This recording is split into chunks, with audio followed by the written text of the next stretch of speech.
Painting with acrylics can be easy, fun and versatile. They are a thick paint which can be watered down to get more of a watercolour effect, or applied direct, remaining thick more like oils. Acrylics are permanent paints, which means they can be used on a variety of different surfaces without washing off, including canvas, paper, walls, material and wood. They are really fun to experiment with and can be great for beginners because they are forgiving. When you're mixing your paints on a palette, you want to remember that dark colours are a real high pigment, so always bring the dark into the light when you're creating lighter shades. If not, you'll end up wasting a lot of paint. Often when creating a painting, it will be made up of your darker tones, your mid-tones and your lighter tones. So I'm going to talk a little bit about how you blend these all together. You do not need to add water when trying to blend paints together. They will blend just by using the brush movements. By continuously working the paint, the colours will start to bind. And then you can get a gradual fade from dark to light. You can practice this before starting a painting just to get used to using the paints and the brushes. When you're blending paints, you don't want to have too much paint on your brush.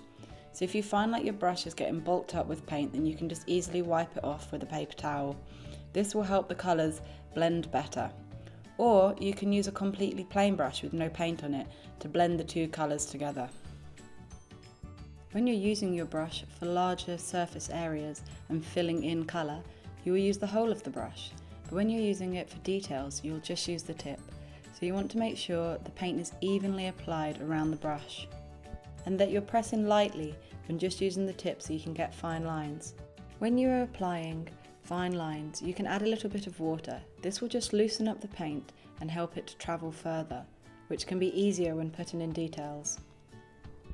Acrylics can be fully watered down, and this creates more of a washy effect, which you might like to use for putting in backgrounds or lighter areas.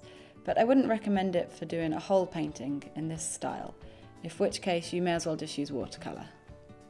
When they are applied directly, they're a nice thick consistency. You might find you use quite a lot of paint when you apply it like this, but it gives a nice opaque effect.